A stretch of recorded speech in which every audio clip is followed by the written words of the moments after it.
प्रणाम दोस्तों। आज मैं डेथ एंड इनसाइड स्टोरी का जो अध्याय 4 है उसका पार्ट 1 में आप सबको बताऊंगा। और अध्याय 4 में ये है कि कैन डेथ बी हैक्ड, क्या मृत्यु को काबू में किया जा सकता है या क्या मृत्यु को जीता जा सकता है, इसी के ऊपर है। जब शरीर सख्त और मजबूत हो, जो होना होगा वो हमेशा पार किया जा सकता है। तो आप इसमें देखेंगे कि हम मृत्यु को पार कर सकते हैं पर जीत नहीं सकते। इसके बारे में आप देखेंगे अभी आगे। मृत्यु को चकमा देना, चीटिंग डेथ। क्योंकि लोग मृत्यु को हादसा मानते हैं, इसलिए लोग मृत्यु को चकमा देने के लिए विभिन्न तरकीब सोचते हैं। लोक कथाओं और विज्ञान की मनगढ़ंत फिल्मी कहानियों में लोगों को वापस जिंदा होने को दिखाया गया है, जिसका नमूना पिरामिड जैसे आकृति हैं। इन्हीं कारणों से लोगों को मृत्यु को चकमा देने की आशा बनती है। तो हम लोग क्या देखते हैं कि आजकल जो भी साइंस फिक्शन वाला मूवी आते हैं, या फिर आयरन मैन या फिर सुपरमैन वगैरह, या फिर ऐसे साइंस फिक्शन का कोई भी, जिसमें दिखाया जाता है कि आदमी फिर से जिंदा हो जा रहा है, और इसी तरह का कहानियां। या फिर लोग हमारे लोक कथाओं में बहुत सारे देखे होंगे कि ये बोला जाता है कि कोई आदमी अपने मरण शैया से फिर से उठ के चला आया। ऐसे ही बहुत कुछ हादसे होते हैं जिनके बारे में लोगों को सही से पता नहीं होता है, जिसके कारण लोग सोचते हैं कि आदमी हमेशा जिंदा रह सकता है। पर इसके बारे में हम आगे देखेंगे कि ये कितना बचपना की या फिर नासमझ की बात होती है। परंतु वस्तुतः कुछ क्रियाओं से मृत्यु को कुछ देर तक टाला जा सकता है, पर मृत्यु को चकमा नहीं दिया जा सकता है या इससे बचा नहीं जा सकता है। तो हम सब जानते हैं कि जो शरीर धारण किया है उसको एक दिन शरीर को छोड़ना ही पड़ेगा, क्योंकि जो जन्म लिया है उसका हमेशा मृत्यु होगा। और जो अनादि है, और या फिर जिसका जन्म नहीं हुआ है, वही अनंत भी होता है। भारत में कोई मृत्युशैया पर होने से महामृत्युंजय मंत्रों की जाप सदियों से किया जा रहा है, जिससे मृत्यु को कुछ देर के लिए टाला जा सकता है, पर आज तक कोई भी मृत्यु से विजय प्राप्त नहीं की। यह एक मूर्खता है कि मृत्यु को जीतना मतलब ये भौतिक शरीर में अनंत काल तक जीना है।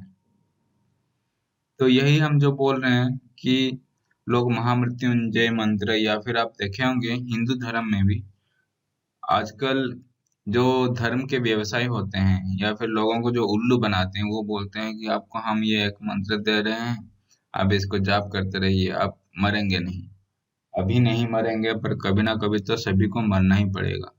तो सदगुरु जी यहाँ पे बता रहे हैं कि ये बहुत बड़ी मूर्खता है या फिर नासमझ है, जो सोचते हैं कि वो कोई मंत्र जाप करने से या फिर कुछ करने से हमेशा जिंदा रहेंगे। पर जो इस भौतिक शरीर से परे हैं, वो मृत्यु को जरूर जीता है। मृत्युंजय से मतलब मृत्यु की भय को जीतना है, ना कि शरीर को जिंदा रखना, क्योंकि अगर आप भय से मुक्त हो, मृत्यु कोई मायने नहीं रखता। तो इसमें सदगुरु जी ये बोल रहे हैं कि हम उसको मृत्युंजय बोलते हैं जो अपने भौतिक शरीर और मन से ऊपर चला गया, और वो मृत्यु को समझ लिया, और मृत्यु के बारे में जान लिया कि मृत्यु हमसे क्या छीन सकता है। हमसे अपना शरीर छीन सकता है, हमसे अपना मन छीन सकता है, पर जो हमारे अंदर जो अ, जीवन शक्ति है, या फिर जिसको मैं हम बोलते हैं, उसको वो छीन सकता है कि नहीं, वो हमें तभी पता चलेगा जब हम जानेंगे कि मैं हम जिसको बोलते हैं ये है क्या चीज। तो जो आपने इस मैं चीज को, या फिर जो भी अहम को जान लिया कि उसका कोई आकार नहीं होता, तो उसका कोई मृत्यु भी नहीं होगा, तो उसके लिए मृत्यु से कुछ फर्क नहीं पड़ता है। एक योगी अपने शरीर को और मन को वो खुद से दूर रखता है, क्योंकि वो जानता है कि मैं शरीर नहीं हूँ और मैं मन भी नहीं हूँ। परंपरागत मृत्यु से बचने की कर्म कांड इसलिए किया जाता था कि लोग मृत्यु के भय से मुक्त हो सकें। परंतु धीरे धीरे इसका पतन होते हुए इसको एक व्यवसाय का रूप कुछ लोभी लोग दे दिए और कहने लगे कि ये करने से आपको मृत्यु कभी नहीं आएगी। तो पहले लोग मरण शैया पे उनको महामृत्युंजय मंत्र या फिर कुछ ऐसी बातें सुनाया जाता था ताकि उनको डर ना लगे कि हम पूरा मर जाएंगे और हमारा कुछ नहीं हो सकता। तो इसी कारण लोग मृत्यु में वो सब कल्चर वगैरह हमारा था, संस्कृति था कि मरने के समय कोई ऐसा बेड पे पड़ा हो तो उसको कुछ सुना दो ताकि उसका मन विचलित ना हो वो शांति से मर सके। एक व्यक्ति का कुंडली कुछ ज्योतिषों के पास लिया गया और वे कुंडली देखकर बोले, ये मृत व्यक्ति की कुंडली हमारे पास क्यों लाए हो?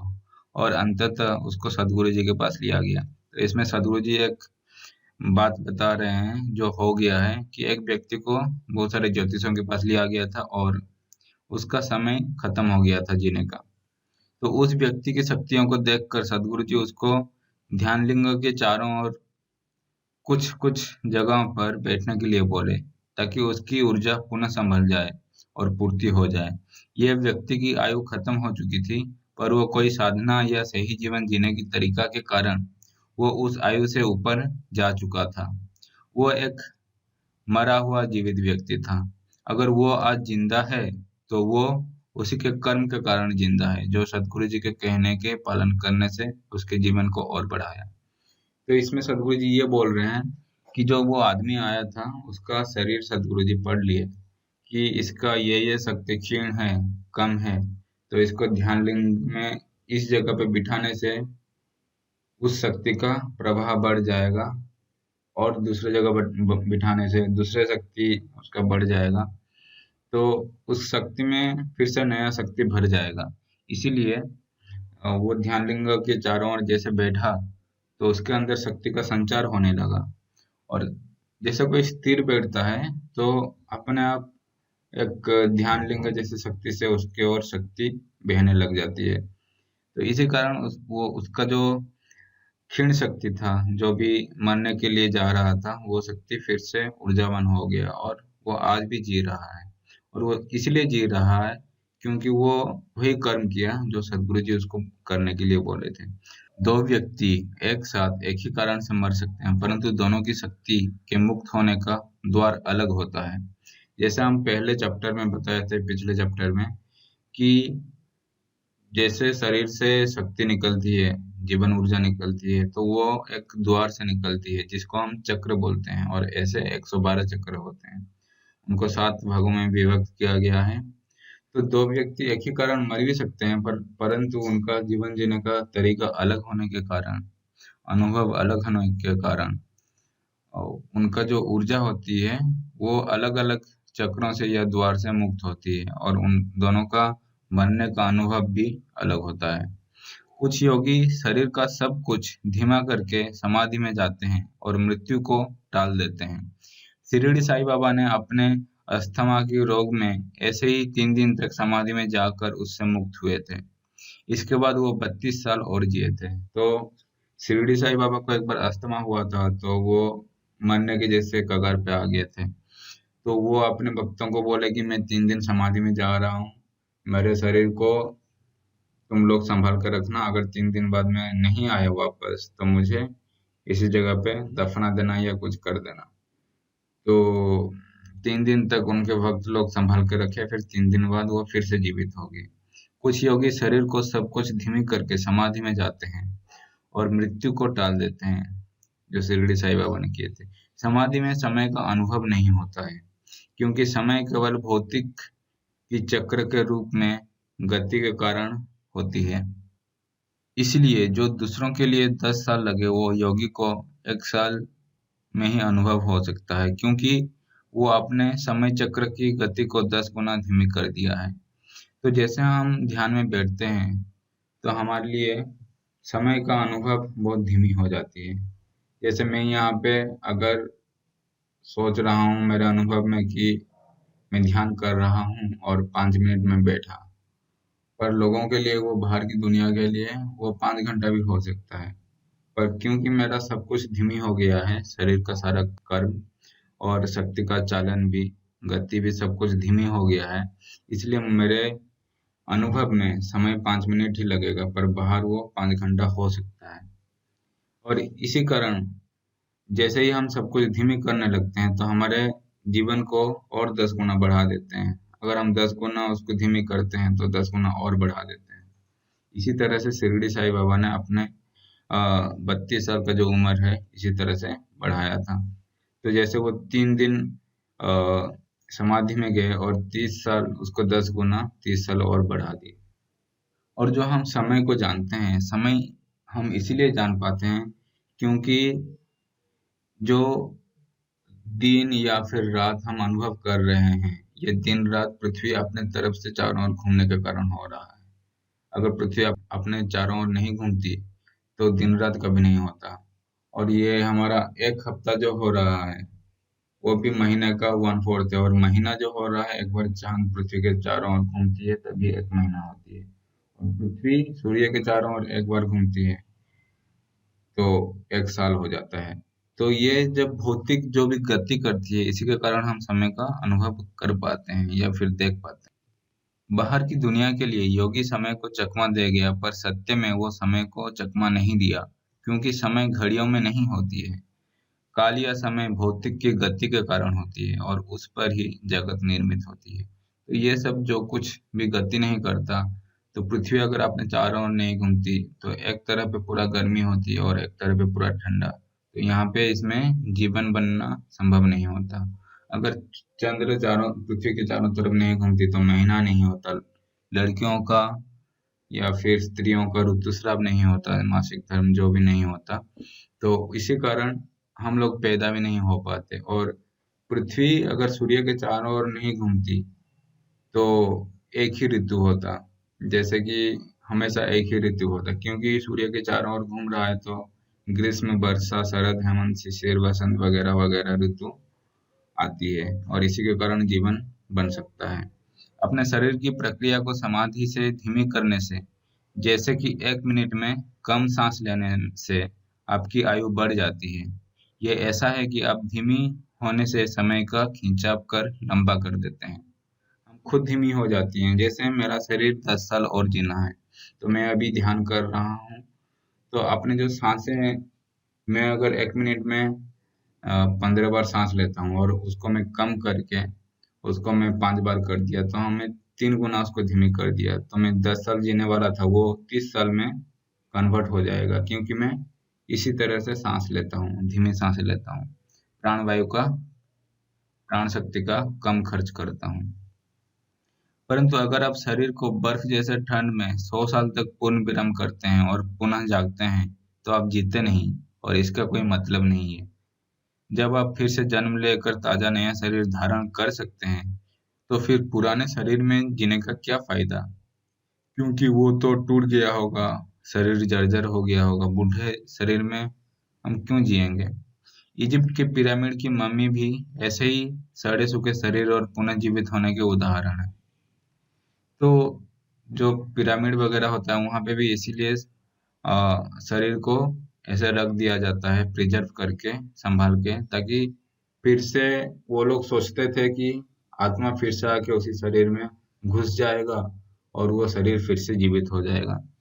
परंतु ये उसी धर्म में होता है जहाँ पे लोग समझते हैं कि पुनर्जन्म नहीं होती है। आप देखेंगे ईसाइयों को और मुस्लिम लोगों को, क्योंकि उनके धर्म में पुनर्जन्म का नाम नहीं है, इसलिए वो सोचते हैं कि हमारा एक ही जन्म है, एक ही शरीर है और इसी शरीर को हम संभाल कर रखेंगे, इसलिए उसको वो लोग दफना देते हैं।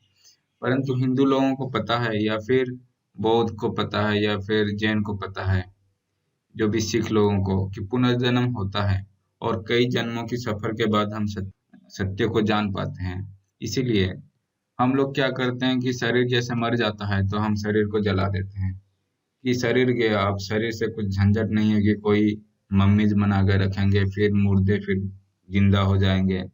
तो जितने भी आप वैम्पायर वगैरह या फिर हॉलीवुड मूवी में दिखाते हैं कि मुर्दे से लोग उठ गए, वो सब चीज हमेशा अ, पाश्चात्य देश से आया है, जैसे अमेरिका या फिर मुस्लिम और क्रिश्चियन कल्चर से आया है। हिंदू धर्म में ऐसा नहीं होता है, क्योंकि हमारा पुनर्जन्म होता है, तो ये शरीर को रखने की कोई जरूरत नहीं, इसको जला दो। वो जो आत्मा या फिर जो भी जीवन मुक्त नहीं होगा, वो फिर से दूसरा नया शरीर धारण करके जन्म लेगा, और ताजा शरीर होगा वो, बूढ़ा वाला सड़ा हुआ शरीर नहीं होगा। अगर कोई ब्रह्मचारी अपने प्राण शक्ति को उतना साध लिया है, तो एक सांप के काटने पर भी वो नहीं मर सकती। तो एक बार एक ब्रह्मचारी को ऐसे काट दिया था सांप, तो सदगुरु बोले कि तुम नहीं मरोगे, उतना साधना तो हम किए हैं। सदगुरु जी खुद अपने शरीर को संभालने के लिए सभी दूसरे योगियों का सहायता ले रहे हैं। ये ईसा की गूढ़ क्रिया करते समय, एडवांस प्रोग्राम करते समय, जैसे सदगुरु सभी से जुड़े खूंटे की तरह काम करते हैं, वैसे ही है। तो अभी जो सदगुरु जी रहे हैं, उनका प्राण शक्ति अभी ध्यान लिंग के बाद क्षीण हो गया है, तो वो दूसरे योगियों से जुड़ के, उनके वीडियो में आप देखेंगे कि दूसरे योगियों से एक जो तांबा का जो लगाते हैं, उसी से उनका शरीर जुड़ा हुआ है, क्योंकि तांबा एक अच्छा ट्रांसमीटर और रिसीवर है। वो ऊर्जा को देता भी है और रिसीव भी करता है, इसीलिए तांबा का यूज किया जाता है, या फिर मेटल चीज का, धातु का यूज किया जाता है। तो ये तभी संभव है जब सब एक लय होकर नियमों से काम करते हैं। बेनियम को संभालना मुश्किल होता है। सदगुरु जब बिना प्राण प्रतिष्ठा वाले जगह पर बैठकर ऐसी क्रियाएं करते थे, तो उनके शरीर पर नींबू के समान मांस फूल जाते थे। तो उनका जो मेरुदंड है, वहां पे ऐसे एडवांस प्रोग्राम वगैरह करते थे, तो उनका जो शक्ति जाता था, इसके कारण उनका शरीर में पीछे फूल जाते थे, और 2-3 घंटे बाद फिर से वो बैठ जाते थे। ये दूसरे लोग देखे हैं जो पहले उनके साधना के समय उनके साथ थे। दूसरों के जीवन को अपने हाथ में तभी लिया जा सकता है जब वो एक समान हो। मतलब एक समान का शक्ति होगा तो उनको संभाला जा सकता है। और अगर शक्ति में भी एक साथ लोग एक जैसा काम नहीं करेंगे, कोई डिसिप्लिन में नहीं रहेगा, तो गुरु को 500 आदमी को संभालना मुश्किल हो जाता है, क्योंकि एक इधर भागेगा, एक उधर भागेगा, तो उनको संभालोगे कैसे? ये 99.99% सही है, बाकी संभालने की क्षमता पर निर्भर करता है। तो ऐसा आप शक्ति को संभाल सकते हैं और लोगों के साथ जुड़ सकते हैं। मरण शैया पर सोते हुए ऐसे बहुत आदमी आते हैं, परंतु ये गुप्त तरीके से संभाला जाता है, ताकि बाहर जाकर आप साधारण रूप से दुनिया जी सकें। ऐसे मरण शैया पर जो सोए हुए हैं, उन लोगों का फोटो बहुत सारा भेजा जाता है सदगुरु जी के पास कि ये लोग जिएंगे कि मरेंगे। तो सदगुरु जी उनके लिए बहुत साधारण तरीके से करते हैं, और हम लोगों को या फिर यूट्यूब वगैरह में बताते नहीं है, क्योंकि लोग फिर उनको दूसरे रूप से देखने लगेंगे, और जो मीडिया वगैरह है वो उनको अलग तरह से इंटरप्रेट करने लगेगा, क्योंकि वो जो जानते हैं या करते हैं, वो बाहर के बाकी लोग या हम जैसे या कोई भी ऐसा लोग समझ नहीं पाएगा। इसलिए उनको करके साधारण रूप से रहना चाहिए। फिर भी बहुत सारे लोग सदगुरु जी को पूछते हैं कि क्या आप मृत्यु को जीत सकते हैं, जीत गए हैं, क्योंकि वो बहुत सारे लोगों को ऐसे मृत्यु के मुख से वापस ले आए हैं। आज के समाज और दुनिया में क्योंकि सब कुछ समझा कर करनी पड़ती है, इसलिए बहुत सारे काम नहीं हो पाता है, क्योंकि सब कुछ बुद्धि से समझाया नहीं जा सकता। मृत्यु को हमेशा टालना सही नहीं है। कभी आध्यात्मिक उद्देश्य के लिए या फिर करुणावश किसी की मृत्यु को टाला जा सकता है, पर सबका मृत्यु को ऐसे टालना सही नहीं है, क्योंकि सबका एक दिन मरना ही है।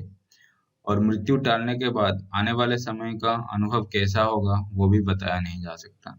सभी लोग आते हैं, तो सभी का मृत्यु तो टाला नहीं जा सकता। क्यों टालेंगे?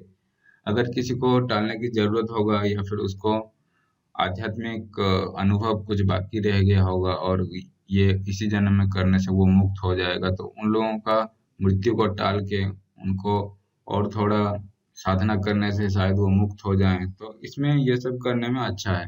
नहीं तो मृत्यु को, सभी लोगों को मृत्यु पोस्टपोन करके टाल के कुछ फायदा नहीं है, क्योंकि टालने के बाद भी अगर वो जी लेंगे, फिर उनका अनुभव कैसे होगा वो कहना मुश्किल है।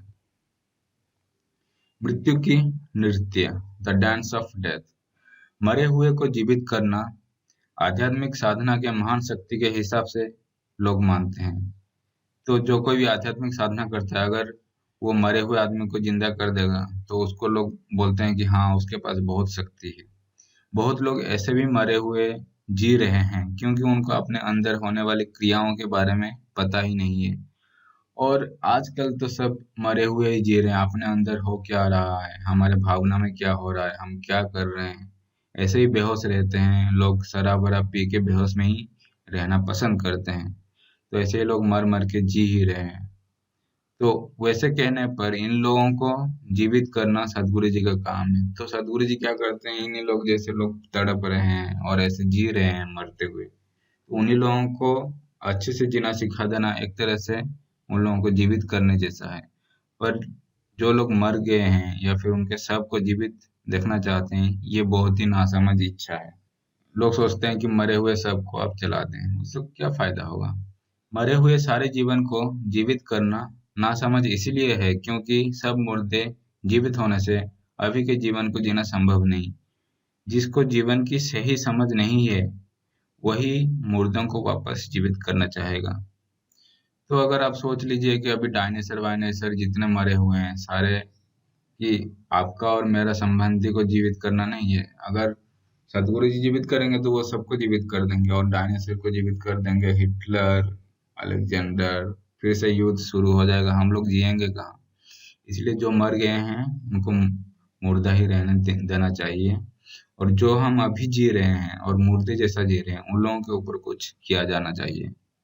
इतिहास में ऐसे बहुत व्यक्ति हैं जो मृत घोषित होने के बाद पुनः कुछ समय बाद वापस आ जाते हैं, परंतु ये कोई चमत्कार नहीं पर मृत्यु की गलत गणना है। तो इसमें सदगुरु जी बोल रहे हैं कि जैसे ऐसे व्यक्ति हैं जिनको कफन डाल दिया गया और जलाने के लिए ले लिया गया, पर थोड़ा सा कुछ जलाने से या फिर कफन से वो फिर से वापस आ जाते हैं। और ऐसे स्टोरी के कारण लोग प्रभावित होते हैं कि लोग मृत्यु से वापस आ सकते हैं, परंतु ये कोई चमत्कार नहीं है। जैसा हमारा पूरा उड़ान वायु पूरा चला नहीं गया है, शरीर से निकल नहीं गया है, तब तक कहीं ना कहीं प्राण आने की कुछ चांसेस रहती है। और अगर उसको प्राण को वापस घुसने के लिए मिल जाता है शक्ति या फिर ऐसा रास्ता, तो वो फिर से घुस के वहां से निकल के आ जाता है और थोड़ा भाग लेता है। जब कोई सांप काटने से मरता है तो शरीर में विष के प्रभाव के कारण प्राणवायु धीमे निकलती है और उनमें बाहर से प्राण संचार करने से वो बच सकते हैं। तो आप ऐसे भी देखे होंगे कि किसी को सांप काट दिया तो उसको योगी के पास ले गए। तो योगी क्या करता है कि वो देख रहा है कि इसका प्राणवायु अभी तक पूरा निकला नहीं है, बहुत धीमे धीमे से निकल रहा है। तो वो बाहर से अपने तरफ से और प्राणवायु उसमें संचार कर देता है। तो वो उसका प्राणवायु इतना आ जाता है कि प्राण शक्ति इतना आ जाता है कि व्यक्ति फिर से उठ के खड़ा होता है और बेहोश से निकल आता है। सदगुरु अपने जीवन की ऐसे ही एक उदाहरण देते हैं। जब उनको एक नाग काटा था। जब कोई सांप काटे तो एक सुई की चुभन जैसा महसूस होती है और सांस फूलने लगती है। जब तक शरीर से उड़ान वायु ना निकला हो, जीवन वापस आ सकता है। तो सदगुरु को एक बार काट दिया था एक नाग, दो सांप एक साथ बैठे थे और एक को वो हाथ में उठा लिए तो दूसरा उनके पैर पे गिर गया और उनको काट दिया। फिर वो बोले कि अभी तो बहुत दर्द हुआ, जैसे वो बताएं कि सुई चुभने जैसा हर शरीर में पूरा। तो जैसे ही वो काट दिया तो वो लोग सोचने लगे कि मुझे अभी सोना नहीं है, अगर मैं सो जाऊंगा तो सोते सोते मर जाऊंगा। इसलिए वो ऐसे ही थोड़ा एक घर के पास जाके वहां पे ब्लैक कॉफी या टी पी लिए, जिससे कि उनका थोड़ा मन ताजा हो गया और उनको नींद नहीं आई। फिर वो घर चले गए और घर में कुछ थोड़ा सा योगा करके फिर वो सो गए और सुबह उनका आंखें आगे खुली हुई थी पर वो जिंदा हो गया आगे। तो वो बताते हैं कि उसमें वो जिंदगी को खिंचाव नहीं किए, पर थोड़ा सा नाश होने की वजह से और कष्ट सहने की वजह से वो मरे नहीं। और वो जो सांस की धीमी योगा से आपका पास ऐसा हो जाता है कि आप सांस को धीमी कर ही सकते हैं और सांप काटने से भी ऐसे ही धीमी हो जाएगी। तो जो योगा करता है उसको इतना फर्क नहीं पड़ता है। और कोरोना वायरस में भी अगर योगा करने वाले होंगे और अपने सांस को संभाल सकते हैं तो उनको कोरोना वायरस से उतना प्रॉब्लम नहीं होगा जितना प्रॉब्लम की उनको जितना प्रॉब्लम दूसरे लोगों को हो सकता है, क्योंकि वो अपने सांस को संभाल सकते हैं। तांत्रिक मरे हुए शरीर को भी कुछ देर चल प्रचल कर सकते हैं। जब शरीर में आग लगती है तो बचे खुचे शक्ति भागकर शरीर के न जलने वाली एक जगह पर केंद्रित हो जाती है, जिसमें कुछ और शक्ति फूंक कर उसे कुछ देर और चलाया जा सकता है। तो जैसे कोई मर जाता है और उसमें कुछ थोड़ा थोड़ा सा प्राण कोशिकाओं में बचे हुए हैं। अब आप उसको अ, लकड़ी पर डाल के जला दिए, फिर कुछ कुछ जगह पे जला और वहां पे जो प्राण था वो भाग के उस जगह पे आ गया जहाँ पे शरीर नहीं जल रहा है, और वहां पे केंद्रित होके वहां पे बहुत सारा शक्ति जैसे हो गया। तो तांत्रिक क्या करता है कि वहीं पे फिर से वो कुछ और प्राण फूंक देगा, और जैसे ही प्राण फूंक देगा वो शरीर खड़ा हो जाएगा, जिंदा हो गया, और कुछ देर चलने लगेगा, फिर से मर जाएगा। तो ऐसा लोग बहुत बार देखे हुए हैं और ऐसा होता है। लोग जीवन को वापस लाने के लिए उनके शरीर को बर्फ से जमा कर संभाल रखना चाहते हैं, ताकि नई तकनीक के आगमन से उन्हें जीवित किया जा सके। ये पूर्णतः नासमझ है। कभी कभी किसी को असह्य वेदना के कारण वो बेहोश हो जाते हैं, जो कि शरीर के काम करने का एक तरीका है, और पीड़ा कम होने के बाद उनको फिर से होश आ जाता है। पर बर्फ में जमा शरीर को जीवित नहीं किया जा सकता। तो हमको ऐसे बहुत पीड़ा होती है तो हम कभी कभी बेहोश हो जाते हैं, क्योंकि हम वो पीड़ा को सहन नहीं कर पाएंगे। तो शरीर ऑटोमेटिक अपने आप को शट डाउन कर लेता है, कुछ देर के लिए बेहोश हो जाता है, और फिर वो पीड़ा चला जाता है तो शरीर फिर से एक्टिवेट हो जाता है और जिंदा हो जाता है। पर लोग बर्फ में अपने शरीर को डाल के रख देते हैं, जैसे मम्मीज वगैरह होता है इजिप्ट के पिरामिड में। तो वही सब बर्फ में डाल देते हैं, और आजकल ऐसे पैसा खर्च करके लोग शरीर को संभाल कर रखते हैं बर्फ में डाल के, ताकि तकनीकी का विकास होगा, टेक्नोलॉजी का, तो वो शरीर को फिर से जीवित किया जा सकता है। यह बहुत बड़ा मूर्खता ही है। कोमा में स्थित व्यक्ति के हृदय, सांसें आदि तकनीकी से चलाए रखना जीवन नहीं कहलाता। कुछ दिनों के बाद भी अगर वो शरीर उठ जाता है तो ये हो सकता है कि वो शरीर में कोई दूसरा चेतना या शरीर खोए दूसरे शक्ति प्रवेश कर गया हो। आज के समय में ये एक व्यवसाय के अलावा और कुछ नहीं। इजिप्ट के फारो इसलिए अपने शरीर को पिरामिड में संभल कर रखते थे ताकि वो फिर से जीवित हो जाए। या फिर इजिप्ट के फारो हो गया, और जैसे मैं ये मुसलमान और क्रिश्चियन लोगों का बोला कि जैसे वो अपने आप के शरीर को सीमेंट कर देते हैं और एक जगह पे ऐसे रख देते हैं कि वो शरीर बर्बाद ना हो, और उसको जमीन के नीचे गाड़ देते हैं। और जो जिनके पास पैसा नहीं है वो तो जमीन में ही गाड़ देंगे। तो ये इसलिए हुआ था प्रथा, क्योंकि वो अपने शरीर को बचा के रखना चाहते थे ताकि वो फिर से जीवित हो सके, क्योंकि वो पुनर्जन्म में, जैसे मैं पहले बताया, विश्वास नहीं करते थे, और उनको लगता था कि यही एक जीवन है। परंतु हम लोग करते हैं। हम लोगों के यहाँ ऋषि मुनि देखे हैं अपने जीवन के पीछे जाके कि हाँ, ऐसा जीवन फिर से जन्म होता है, फिर से मृत्यु होता है, और वो हम लोगों को गाइड किए हैं, सलाह दिए हैं। तो हम लोग शरीर को जला देते हैं और पुराने शरीर की जगह फिर से नया शरीर जन्म लेता है। और ये जीवन का एक क्रम है, इसलिए हमें मृत्यु से डरना नहीं चाहिए। हम मर नहीं रहे हैं। हम, ये जो शरीर है और मन है, हम इसी से ही बस अपना नाता छोड़ देते हैं, और इसीलिए हमको मृत्यु से डर नहीं होना चाहिए। और हम जब नया शरीर धारण करेंगे तो हमारे अंदर एक नई ऊर्जा होगा, नया भावना होगा, नई चेतना होगा, और जीवन जानने का एक नई उत्साह होगा। और पुराने अगर हमारे थॉट्स अपने अंदर ही रहे तो हम ऐसे ही पुराने जैसे रह जाएंगे और उससे ऊपर नहीं जा पाएंगे। तो पार्ट 1 इस 4th चैप्टर का यहीं पे खत्म होता है। नेक्स्ट जो आएगा उसमें शरीर बदलना, ट्रांसमाइग्रेशन, जैसे जो आत्मा या फिर जो जीवन शक्ति होता है वो एक शरीर से दूसरे दूसरे के शरीर में कैसे जाता है, अमरत्व की खोज, सीकिंग इमोर्टलिटी, दूसरी दुनिया खोजना, सीकिंग द नेक्स्ट डायमेंशन, इन तीनों के ऊपर है जो 4th चैप्टर के बाकी चीज है। तो मैं यहाँ पे रखता हूँ। मुझे सुनने के लिए बहुत बहुत धन्यवाद। आप सभी को परमात्मा कल्याण करे। ओम नमः शिवाय। ओम नमः शिवाय। ओम नमः शिवाय।